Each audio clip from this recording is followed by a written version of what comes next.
تو فرق کیا ہوگا؟ دیکھیے نا، میں کہتا ہوں آپ میرے سامنے کھڑے ہوئے ہیں، آپ مجھ سے بات کر رہے ہیں، اب آپ مر گئے، اب آپ کی روح جو ہے وہ میرے سامنے آ کے بات کرتی ہیں، تو اس میں کیا فرق ہوا؟ فرق ہوا؟ علم تو ایک ہی ہے۔ فرق ہوا نہیں، یہ بتائیں کیا فرق ہوا؟ وہ روحانی طور پہ سامنے ہے، تو جس کو ہر آدمی نہیں دیکھ سکتا، آپ کو ہر آدمی ہر وقت دیکھ سکتا ہے، روح کو ہر آدمی ہر وقت نہیں دیکھ سکتا۔ تو اس کا مطلب یہ کہ روح کو دیکھنے کی صلاحیت الگ ہو گئی، استعداد بڑھ گئی، علم کی جو استعداد ہے، استعداد اس میں اضافہ ہو گیا۔ اب یہاں اس وقت ایک روح آ جائے کسی کی، کیا ہوگا؟ کیا ہوگا؟ بھائی روح آگے کھڑی ہو جائے یہاں، کیا ہوگا؟ اگر دیکھ لیں پھر کیا ہوگا؟ ڈر جائیں گے۔ استعداد ہوتی ہے، وہ آہستہ آہستہ شعور کے اندر اتنی استعداد پیدا کی جاتی ہے کہ روح کو دیکھ کے آدمی کا شعور مغلوب نہ ہو، آدمی کے شعور معوف نہ ہو، آدمی کا شعور قائم اپنی جگہ رہے۔ ابھی کہ یہاں ہم سب لوگ بیٹھے ہوئے ہیں، ابھی ایک روح آ کے یوں نکلی ہوئی چلی جائے، چلتی ہوئی، میرا خیال آدھے لوگ تو بے ہوش ہو جائیں گے۔ کیوں؟ استعداد نہیں ہے روح کو دیکھنے کی۔ حالانکہ سب جانتے ہیں کہ روح ہی اصل چیز ہے، لیکن جب تک روح کو آپ دیکھیں گے نہیں، اس وقت تک آپ روح کی صلاحیتوں سے بھی واقف نہیں ہوں گے، اور روح سے ڈر اور خوف بھی آپ کو آئے گا۔ اس سے الگ الگ ہوں گے۔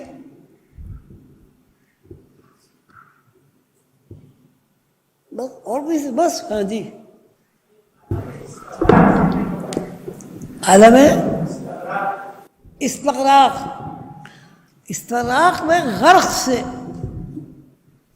نکلا ہے، غرق ہونا، کسی چیز میں ڈوب جانا، بے خبر ہو جانا۔ شعور اتنا مغلوب ہو جانا کہ آس پاس جو چیزیں ہیں ان کا علم نہ رہنا، اور کئی دفعے احساس نہ ہونا۔ مثلا ایک دفعہ حضور قندر بابا نے مجھ سے فرمایا، خواجہ صاحب تو دیکھ رہے ایک کھٹمل ہے، مجھے بڑا پریشان کر رہا ہے، اس کو ذرا نکال دیں۔ تو میں نے کرتا اٹھا کے جب وہ کیا کہتے ہیں کمر میں دیکھا تو اتنی بڑی چھپکلی وہ پھر رہی تھی۔ تو استغراق کے عالم میں وہ اس چھپکلی کو کھٹمل سمجھتے رہے۔ کیوں سمجھتے رہے؟ کیوں سمجھتے؟ آپ تو ڈاکٹر ہیں، کیوں سمجھتے رہے؟ ہاں، شعوری آواز جو ہے اتنے زیادہ مغلوب ہو گئے کہ کسی چیز کو محسوس تو کر رہے ہیں، لیکن کسی چیز کو محسوس ایسا بھی ہوتا ہے کہ نہیں کیا جاتا۔ مثلا ایک آدمی سو رہا ہے، آپ نے بھی دیکھا ہوگا، اس کی ناک کے اندر مکھیاں گھس رہی ہیں، منہ کے اندر گھس رہی ہیں، اور وہ سو رہا خو خو، لیکن دوسرا آدمی جو ہے اس کے اوپر اگر مکھی بیٹھ جاتی ہے، وہ سوتے سوتے ہاتھ ہلا کے مکھی اڑاتا ہے۔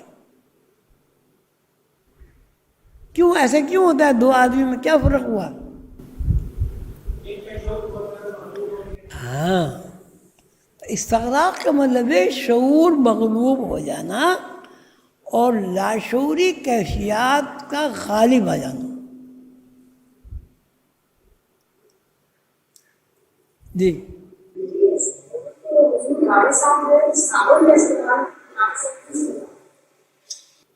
بہت ساری چیزیں ہیں، آپ بہت ساری خوشبوئیں ہوتی ہیں، وہ آپ کو ناپسند ہے، مجھے پسند ہے۔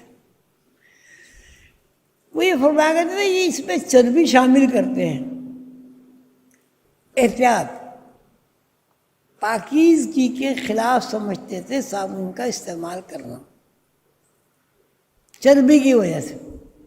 پھر مردہ جانور کی بھی چربی ہو سکتی ہے، ذبیحہ کی بھی چربی ہوتی ہے، لیکن جو مر جاتے ہیں جانور ان کے سے جو چربی نکلتی ہے اسے پھینکتے تو نہیں ہیں، پر ایک احتیاط تھی اور کچھ نہیں، کوئی مسئلے کی بات نہیں ہے.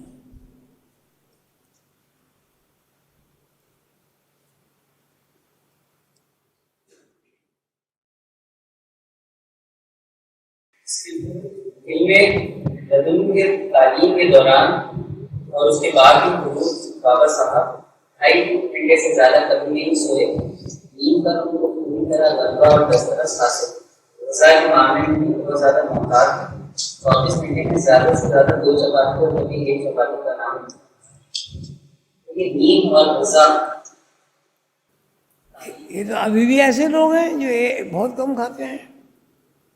ابھی بھی ایسے لوگ مل جائیں گے جو صبح شام میں 2 چپاتیاں کھاتے ہیں اور خوب چلتے پھرتے ہیں. احتیاط. دوسری بات یہ کہ تصوف کے اصول ہیں کم سونا، کم کھانا، کم بولنا. جتنا آپ زیادہ کھائیں گے جسم فربا ہو جائے گا، جتنا جسم فربا ہو جائے گا اسی مناسبت سے آپ کے ہر جگہ چربی غالب آ جائے گی، شعور موٹا اور بھاری ہو جائے گا. دیکھیں روزہ آپ رکھتے ہیں، روزے میں آپ کی کیفیات اچھی کیوں ہو جاتی ہیں؟ کم سوتے ہیں، کم بولتے ہیں، تو آپ کے ہلکا پن محسوس ہو جاتا ہے، صحت بھی اچھی ہو جاتی ہے اور روحانیت کی طرف میلان بھی ہو جاتا ہے. روپ الفتو اب یہ ایک اصطلاح ہے ولایت اور شہود، ورود، ولود، صاحب خدمت، فتح، انسلاخ، یہ اسٹیجز کے نام ہیں روحانی، اور تقریباً یہ 17 یا 19 بنتے ہیں.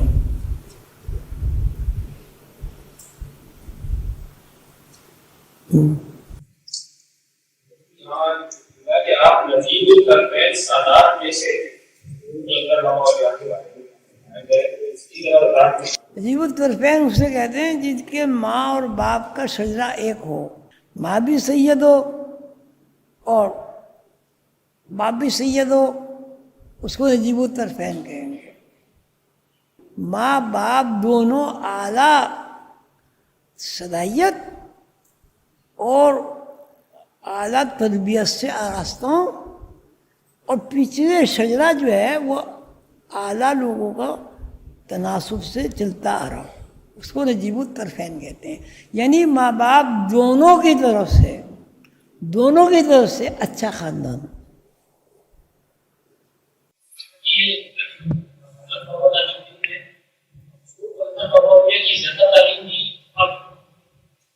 جنا تاج دین سے یعنی حیات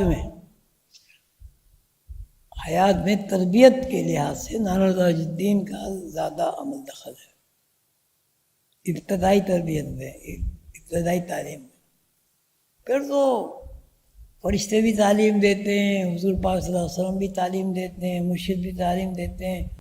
یہ اسٹیجز ہیں.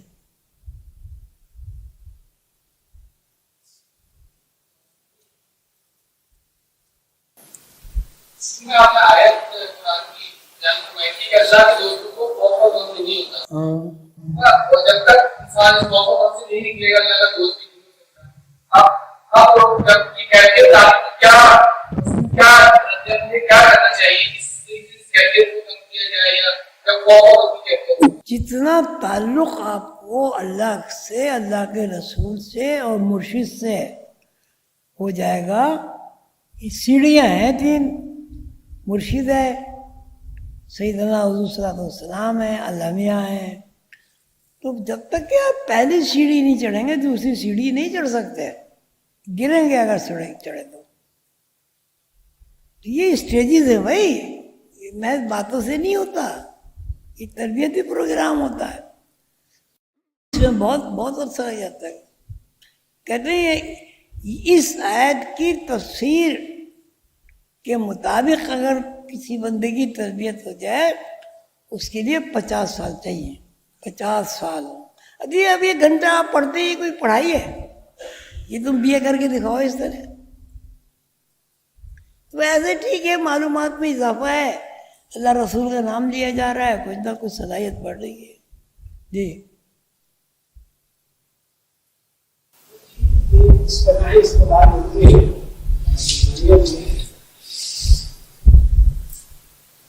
غلط شیخ سے کیا مراد ہے؟ بنا بھی شیخ کا مطلب یہ ہے کہ شیخ کا ذہن منتقل ہو جائے مرید میں، جس طرح شیخ سوچ رہا ہے اس طرح مرید سوچے،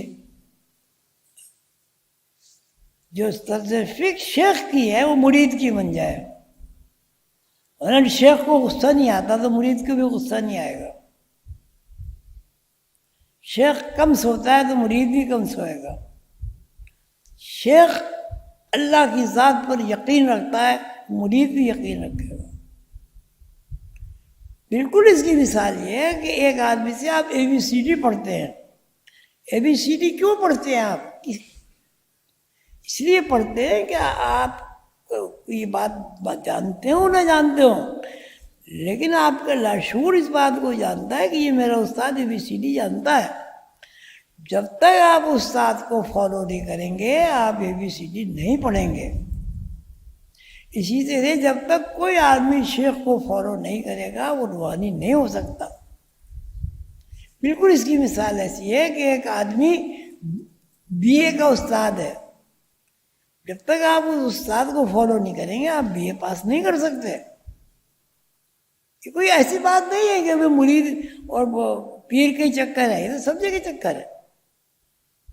اب اگر بچہ الف کو الف نہ کہے پھر پڑھ لے گا، قاعدہ پڑھ لے گا۔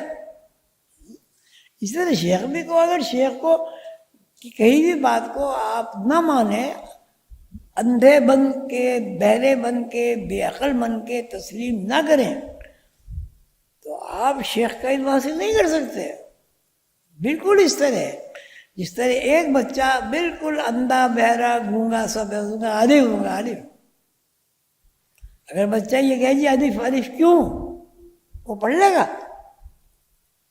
کوئی بات ایک ہی ہے، دنیاوی علوم میں اور دینی علوم میں بات ایک ہی ہے، فالو کرنا پڑتا ہے، یقین کرنا پڑتا ہے۔